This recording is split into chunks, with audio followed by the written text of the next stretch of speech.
few numbers. The average drunk driver is driven 80 times over the legal limit. 80 times. That's not 80 times pour yourself out of the car drunk. A few of those probably are. Most of those are a little over the legal limit, maybe 1.5 times the legal limit. Not pour yourself out of the car drunk. It's we went to dinner, had 2 or 3 glasses of wine, drove home. If you guys were being perfectly honest, which I'm not going to ask any of you to raise your hand, I'm sure a lot of you would say that that may be a small number for you. Did you know that 1.2 million people were arrested in 2011 for driving under the influence of alcohol or drugs? You know what that tells me? When you leave here tonight, unless you're just going to drive across the street, you will be sharing the road with an impaired driver. Your family will be sharing the road with an impaired driver.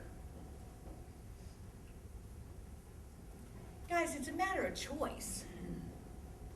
M.A.D. doesn't care if you want to have a beer. Go have a beer. But have a plan. Know how you're going to get home before you drink that alcohol. Because take a look around. All these plans were made after you started drinking. Have a plan. It's 100% preventable. It's your choice whether you drink and drive. Let me tell you something. You don't get to pick the consequences. And sometimes those are exactly what's too much to bear. So earlier Marisa said that we were going to put faces to those numbers. Faces to the deaths. Faces to the number of injuries that we have every year. Tonight, one of those faces is mine. April 21st, I'm not going to say a year, I'd give my age away. I was a passenger in a vehicle. A friend of mine was driving. We were coming back from a company picnic. Had not been drinking. There was another vehicle coming the opposite direction. In that vehicle, there was an adult male driver, adult male passenger, the driver's 13-year-old daughter and her friend were in the back seat. On this road that we were traveling on, it's about 60-mile-an-hour speed limit, so we were going 60, they were going 60. When they attempted to make a left-hand turn in front of my vehicle and hit us head-on, it was a 120-mile-an-hour impact. So you see, the next little bit of my story that I'm going to tell you is not from what I remember because I was unconscious. It's from what people at the scene told me what happened. You see, the driver of that other vehicle, that intoxicated driver, he got out and walked home. By himself. He left his own kid in the car hurt and walked home.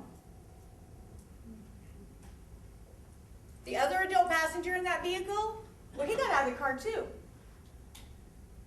But he came over to my vehicle. And you see, I'm unconscious and I'm covered in blood. He proceeded to pick me up and carry me off into the woods. You see, I think he thought I was dead and he was going to hide me. Lucky for me, someone saw what was going on and they went and they stopped and they got me away from him and brought me back to the scene. Well, you see, in this little town where this happened, my aunt was the mayor and my aunt and uncle ran the volunteer ambulance service. So my aunt and my uncle were the ones who came to get me. Only they didn't know it was me because they couldn't recognize me. So once they realized it was me, they called my mom and everyone met at the hospital. You see, the first thing I remember is waking up in the emergency room and I had a doctor leaning over my face and my mom and her friend were at the foot of my bed and I just remember screaming. At the top of my lungs, I just remember I was in so much pain, I just remember screaming. And then I don't really remember anything for about a day and a half. I was on some pretty heavy medication. So, I was about 21 years old. So when I kind of started coming to, and I realized that I'm in a hospital, and I'm laying in a hospital bed, and half of my face is bandaged, and no one would tell me how bad it was. Now, I know everyone's face is important to them, whether you're male or female or whatever. But if you're a 21-year-old girl, your face is really, really important. And you see, half of my face was bandaged, and no one would tell me what was underneath that bandage. No one would tell me how bad it was. I kept saying, how bad is it? He would say, oh, Tammy, don't worry, it's going to be okay. There's doctors that can fix this. What? When the doctor came in my room that day, he told me, he said, Tammy, tomorrow I'm going to take the bandage off. Tomorrow I'm going to let you see your face.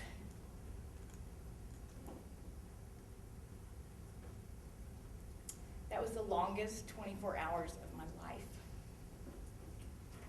Guys, when you leave something like that to your imagination, you don't lay there and imagine the best. You imagine the worst. And that's exactly what I did. I imagined that my life was probably going to be over. I would probably look deformed the rest of my life and not want to go out and do the normal things that everyone else did because I didn't want people to stare at me. And I had 24 hours to grow on that and make it worse and worse and worse. The next day when the doctor walked in my room, I remember him walking through the door. He had one of those big square mirrors with a big handle on it, you know. And at that time, I had a lot of friends and family in my room. And he turned to them, and he said, guys, I need you to be really strong for Tammy right now. And if you can't do that, I need you to leave the room. Well, they all stayed. It's my friends and my family. They knew that I needed them right then, and they wanted to be there for me. So as he came over to my bed and he proceeded to start taking the bandages off, you see, the more of the bandage that he removed, the more my friends and family that had to leave the room. They wanted to be there for me. They knew that I needed them, but it was too much. They didn't want me to see them cry. So when he had the bandage completely off of my face and he handed me that mirror, and I picked up that mirror and I looked into it. Everything I had imagined over that last 24 hours was true. It was bad. It was really, really bad. And when you hold up a mirror and you're looking at something like that, you can't even imagine that there would be a doctor that could fix it and make you look normal again. At that moment, I was like, I was right. My life is over. They'll never be able to fix it. You see, I have a metal plate in my forehead holding this bone into place. My left eyelid was torn completely off. I had severe lacerations down my face and down my nose, very deep, very wide, and jagged. My skin was extremely uneven. When you hold up a mirror and you look at that, you're pretty sure there's no hope. I've had multiple plastic surgeries, multiple. Because you see, the thing with plastic surgery is you never know when you're done, till you're done. Because you not only have to wait for the open wounds to heal, you have to give every single surgery time. Time makes a huge difference. They rebuilt my eyelid from skin down here. They took eyelashes from the bottom and implanted on the top. When you lose an eyelash, it grows back. When you lose one, it doesn't. I have about 8 to 10 eyelashes on this eye. I typically have to wear fake lashes until a friend turned me on to these amazing mascara stuff that makes my eyes look like they're full of lashes, which is amazing. Because I hate fake lashes. The lacerations on my face and my nose, Well, I had to have what's called dermabrasion. And it's kind of like a Dremel tool with a really rough piece of sandpaper on the end, and they have to sand your skin down layer after layer after layer at a time. And it's extremely painful. Not for a few days, not for a few weeks, for a few months. So once I had that done, I had to wait 6 months and then go back in to see the doctor, only for him to tell me that I had to have it done again. So then I waited 6 months and I went back in to see the doctor, only for him to tell me that I had to have it done again. And I waited 6 months and I went back in, only for him to tell me I had to have it done a 4th time. So when you have something done like that that is so painful, do you know how hard it is to go back in a 2nd, a 3rd, and a 4th time to have the same thing done again? I almost didn't go. But I'm glad I did.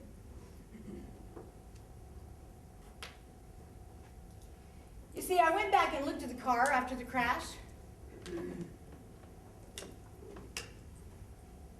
can see a perfect impression of my face in the windshield. You could see where my eye sockets were, my nose, my mouth. There were clumps of my hair in the glass. There were still clumps of my skin in the glass.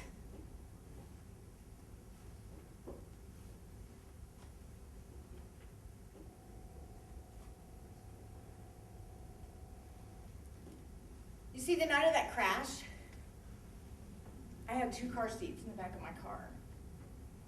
Back seat. I had a 2-year-old son, and I had just given birth. I had a 6-week-old son. So when those paramedics and those first responders got to the scene, apparently I was screaming my son's name.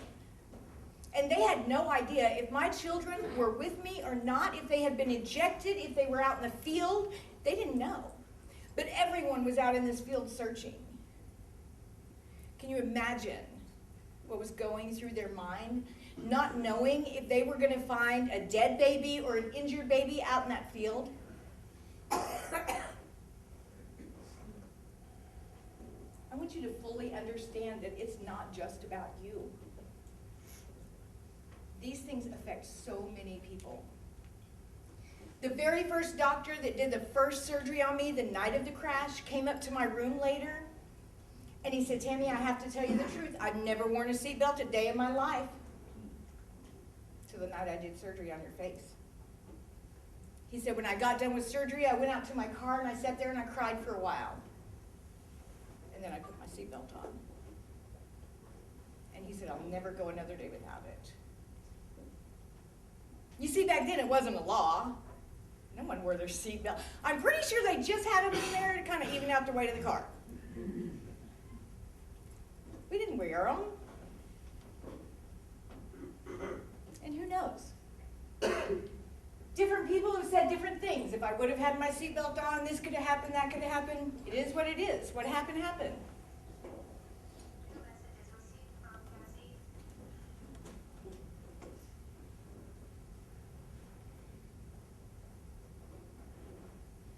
You know, drinking and driving wasn't the only bad choice those guys made that night. No, it gets better. First of all, when the police went to arrest the driver of that vehicle, he tried to tell him that his 13-year-old daughter was driving. Whew, father of the year, huh? Yeah, well then, another bad choice they made is they had just stolen a pig. A live pig. It was in the trunk of the car. They slit the throat of the pig in the trunk of the car. Who does that sober, right? Really?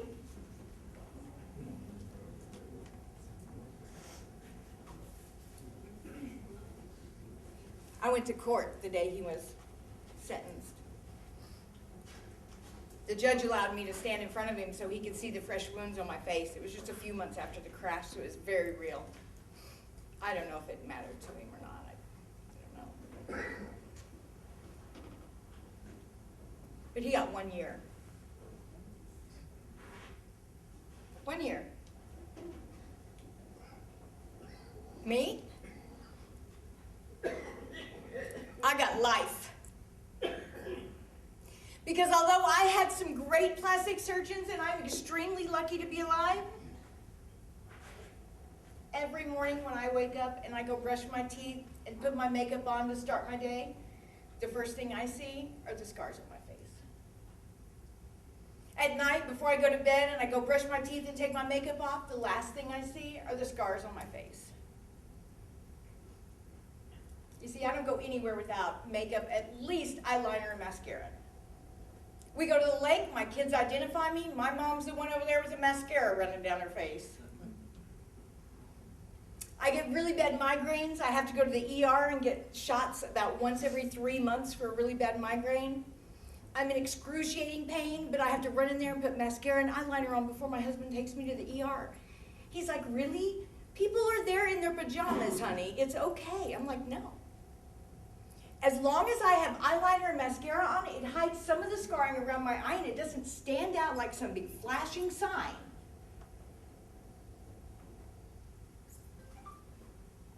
Because you see, in the early stages of my plastic surgeries and all, shortly after the crash happened, I would actually be out in public and people would come up to me and say, "Oh, honey, what happened to your face?" Really? So I took it for a while, and then I thought, you know what? Next one that says that, some lady says, "Oh, honey, what happened to your face?" I said, "I was in a car crash. What happened to yours?"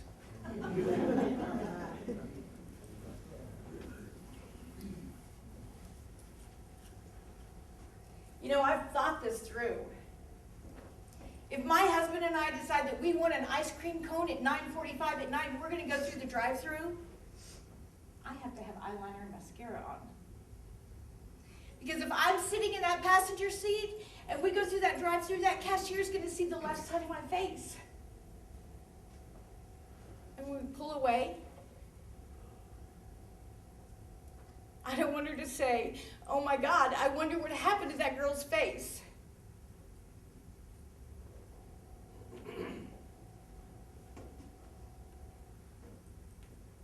You see, I didn't do anything wrong that night. I was just coming home from a company picnic. And I have to be honest with you, for a really long time, I wished nothing but misery and suffering and pain for that drunk driver because that's what I went through and it's only fair.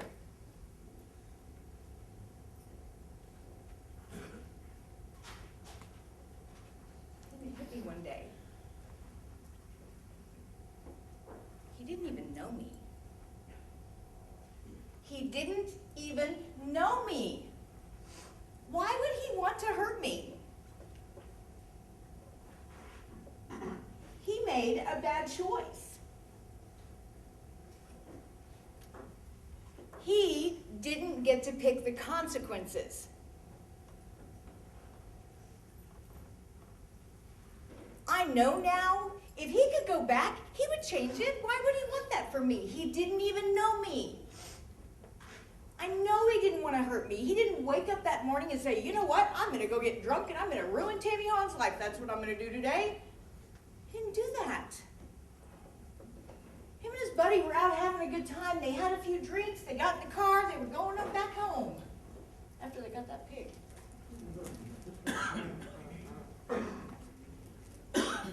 Guys, if you don't get anything else before you leave here tonight, please understand it is your choice. But you don't get to pick the consequences. Sometimes those are a little more than you want to bear. Sometimes those are a lot more than you want to bear.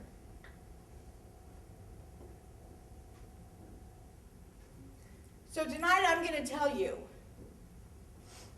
that the next time you're faced with that choice as to whether you're going to drink and drive or not, I want everyone to take a good look at my face. Take a really good look at my face. Next time you have to make that choice, remember my face. Remember my story.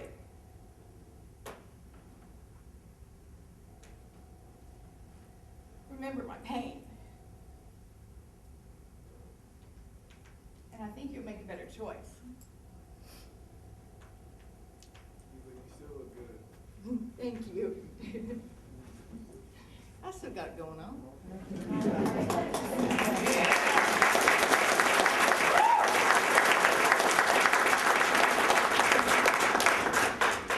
Any questions? The two teenage girls, the driver's daughter had a broken ankle and a few minor scratches and bruises, but she was okay. And the other girl had a few minor scratches and bruises, but she was okay. Did the guy try to hide you get anything? You know, I never heard. I doubt it, because he didn't actually complete the act of anything, you know? We can just assume what he was probably trying to do. So, I don't know, but I doubt it.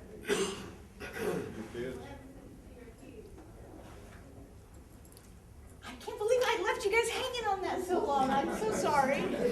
My children were not with me that night. Thank you. I apologize. I just usually don't hang on that. It was the first night that we let Grandma keep the 6-week-old baby. And with the 6-week-old came the 2-year-old. So she had both of them, and they were perfectly safe. And again, I apologize for leaving you hanging on that one. Anything else? Yes. What happened to the man that went home and left the scene of the crime? That was the driver, and he got 1 year in jail.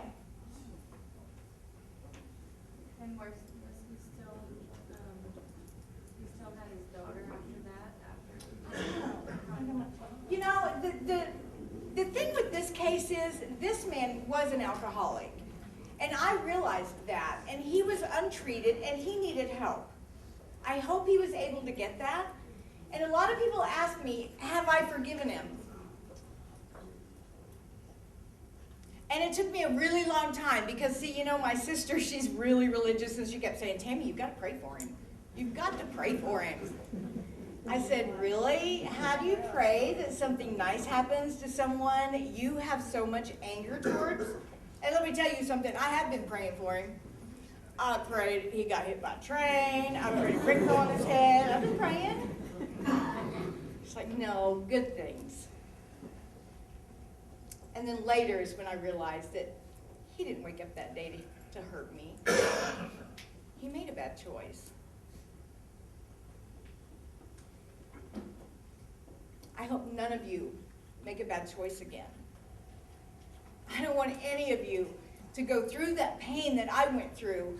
I don't want any of you to have to wake up every single morning and go to sleep every single night knowing that you caused someone else to have to go through that much pain.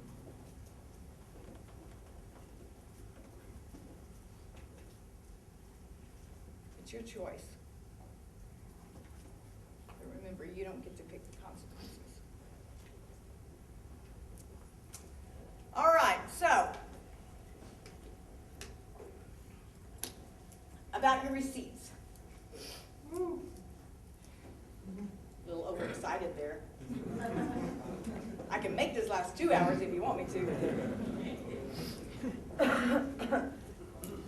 Marisa in the back is going to call out last names.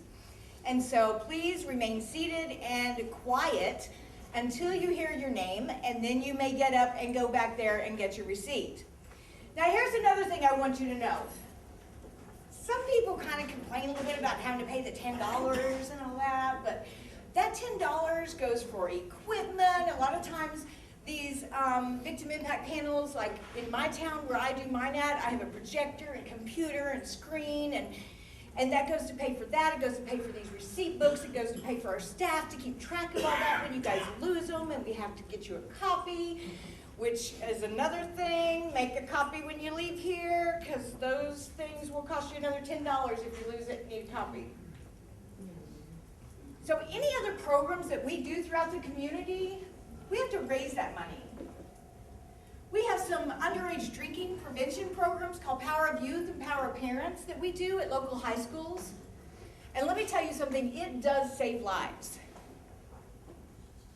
I was at Walmart checking out one day, and the cashier was a young man, and he said, "You spoke at my school one day."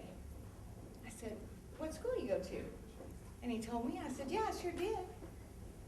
He said, well, you know what? You told me not to ever forget your face, and I will never forget it. And then I just started bawling and left. So we're getting through. We're saving lives. And other programs that we do throughout the community. So if you got something out of today and you appreciate the work that we're doing, on your way out, drop $1 on one of those tables back there for us.